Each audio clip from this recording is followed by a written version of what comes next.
Gracias por invitarme a participar en estas tertulias. Gracias desde acá, desde tierras del norte.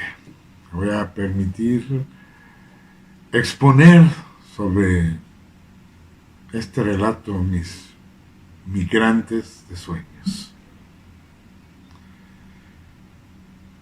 Cuando mi abuelo y yo fuimos a buscar los restos de algunas piedras mohoneras que delimitaban sus tierras, entendí mi condición de migrante. Eran piedras que estaban ahí desde la primera memoria que él tenía. Siempre ahí. Las puso su padre. Me dijo que para detener a los malos tiempos, delimitar su terreno y descansar un rato mientras llegaba el tiempo de retomar los senderos. Desde aquí hasta donde te alcance la vista es tu tierra. Véala, mijo. Nunca va a terminar de recorrerla. ¡Qué chingona es! Y se callaba, nomás para agarrar tantito aire en los pulmones, a contener las ganas de llorar de gusto al ver su rancho. Los surcos se extendían largos, gordos, y se perdían allá donde se juntaban con el cielo. Esa vez, los maíces pequeños estaban a punto de agarrarse con fuerza a la tierra. Más allá, estaba un camino que era por donde habían llegado los padres de mi abuelo, llegado a estos lugares por primera vez. Le llamaban el camino real o el sendero de las nacahuitas. Nacahuitas, flores blancas, pequeñas, hermosas. Más allá estaba el monte de chaparros de tía Locha, donde mi abuela aseguraba que un niño llamado Aladino había encontrado una lámpara maravillosa, y en donde mi tío Severo y sus 40 ladrones guardaban sus hurtos. Y más allá, como partiendo la tierra en dos, el río Bravo. Mi abuelo me dijo que por naturaleza su familia era nómada, que andaba de sitio en sitio desde el día que tuvieron que dejar su rancho, incendiado por la mirada de un Dios injusto, sin ninguna explicación, y aventados así, a la legua, al camino donde hubiera armonía. El hombre es un eterno migrante, mijo. Alguien que debe recorrer los caminos para dejar atrás los infortunios y buscar siempre la buena fortuna. Así llegaron al sitio en donde se enraizaban los chapotes. Por eso mi rancho se llama así, el Chapotito. Decía que el Chapotito solo era como un descansito en el camino que había que recorrer, que yo de ahí tenía que cruzar otras fronteras, ir hacia donde te lleve la mirada, a donde te conduzca el sueño más deseado.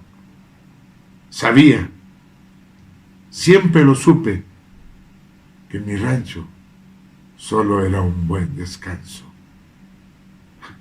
mi propio paraíso que se quedaría tatuado en mi memoria. Sabía que cuando saldría ya no iba a regresar jamás porque ese lugar que existe hoy ya no correspondía a mi Chapotito. Pero ahí se quedaron todos los recuerdos, todas las voces, todos los rostros llenos de la polvareda que en forma de remolino siempre azotaba esas tierras. ¿Cómo olvidar aquel río de aguas bravas que también conducía a esperanzas? desilusiones y muertos que con los ojos pelones se enredaban en sus aguas hasta desaparecer en remolinos y después reaparecer con ojos hinchados de sapo, a asustarnos nuestros juegos a mis hermanos y a mí.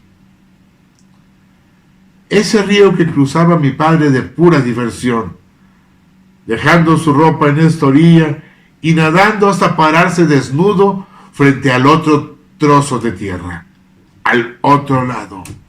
Y decía que era el mismo, porque ese terreno también le correspondía a él. Ese mismo río que varias veces mi abuelo cruzó para trabajar allá, en el otro lado. Así, sin papeles, donde se sintió desarraigado la primera vez que dejó su rancho. Ese río que yo veía de niño y cómo lo cruzaban hombres y mujeres, familias enteras que venían de allá, del sur, más allá de mis tierras, de más allá, donde el hambre aún calaba más. Sabía que emigraría, pero que conmigo emigrarían todos esos rostros. Esas voces ocultas o emitidas en murmullos solo de obediencia y miedos. Mande usted. Sí, patrón, lo que usted diga, señor. Para no ser deportados al hambre que ya no se podía aguantar por aquellos lares.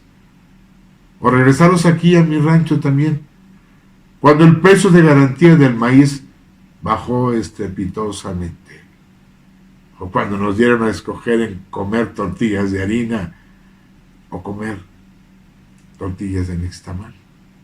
La harina era la prosperidad, la fortuna. O cuando los narcos se apoderaron de los jóvenes, de conciencias, de los miedos, y llenaron de sangre mis tierras.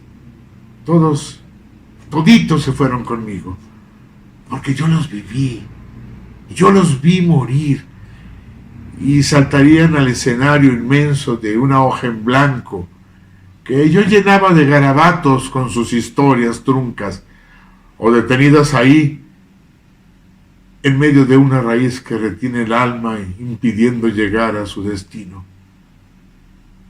impidiendo a aquella madre colombiana llegar al reencuentro con su hijo. Cuadernos hasta el tope de historias, pero que sin embargo se detenían ahí. Se escondían en mis miedos y vergüenzas de mostrar esas letras que hablaban de hombres tan comunes como yo, de hombres de mi tierra, de hombres que nunca se dejan doblar por el viento del norte, jamás. Y un día tuve que irme en el tren de pasajeros, en el tren de las 7 de la mañana y llegar a otro lugar, a Monterrey, a estudiar preparatoria. Fue la primera vez que conocí el teléfono, la televisión, el refrigerador. Y llegué ahí, a esa ciudad que sería otro descanso en mi camino. Y ahí, por casualidades de la vida, me encontré con el teatro. Me encontré que mi maestra de química era la reconocida directora de teatro Lola Bravo, principal protagonista del movimiento del teatro regio, y que después me toparía con hombres y mujeres que también escondían sus historias tras montajes de otros dramaturgos, y hablábamos de hechos que no nos pertenecían, por vergüenza o miedo de mostrar nuestras propias frustraciones. Hasta que un día, hace más de 30 años, en una muestra nacional de teatro, dijimos: ¿y por qué no soltamos nuestros relatos?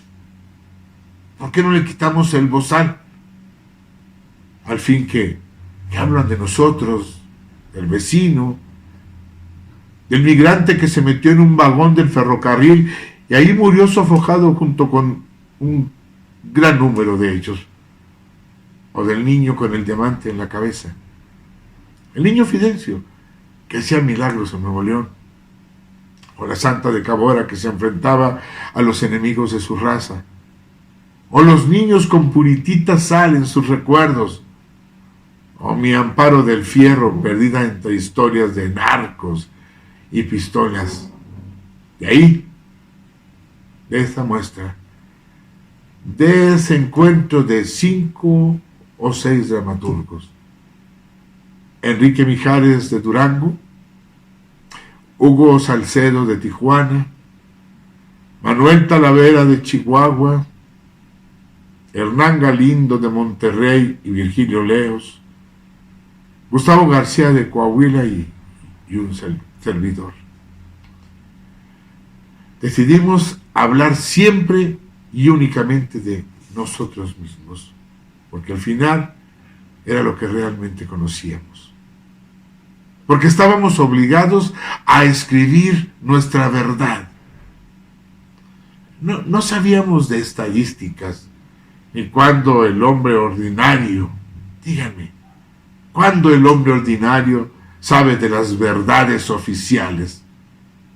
No sabíamos cuántos cruzaban nuestra frontera norte, de cuántos niños se quedaban varados a esta orilla del río esperando el regreso de su padre, que con una bolsa pequeña de plástico usaba sus propias pertenencias o se aferraba a ellas después de muerto, ahogado en el río, engañado por un pollero, o muerto de sed en un desierto, o del rumbo que tomaría el cadáver arrastrado por las corrientes internas del río con una bala en la cabeza que provenía del arma de un gringo, de un narco, o de un agente de la migra, o de los nuevos muertos que la ola de violencia cavó fosas en las tierras de San Fernando, fosas de olvido para callar tanta incertidumbre y recompensas mal habidas. Sabíamos de antemano, todos lo saben, todos saben de las estadísticas maquilladas. Conocíamos el relato a viva voz de los migrantes que se aventuraban al lomo de la bestia y cruzaban el puente negro de tantos mexicanos y centroamericanos que buscaban una salida aquí, en la frontera de la indiferencia. Y de ahí surgieron esos temas. De ahí nuestros relatos, de las pláticas, de nuestros hijos escondidos debajo de las camas para que no les tocara la mala suerte de una bala perdida, de sentir en nuestra cabeza un arma, una amenaza. Víctor Carpintero, un gran director de teatro de México, y yo lo vivimos.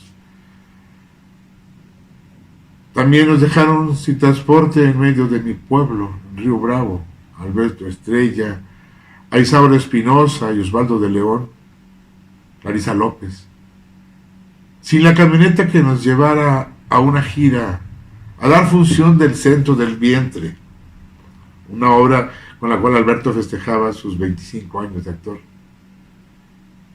De dar función a pesar que en Torreón se reventaban las granadas, que en Matamoros tornó una bomba en las puertas del teatro y cerca de la presidencia municipal donde nos presentábamos.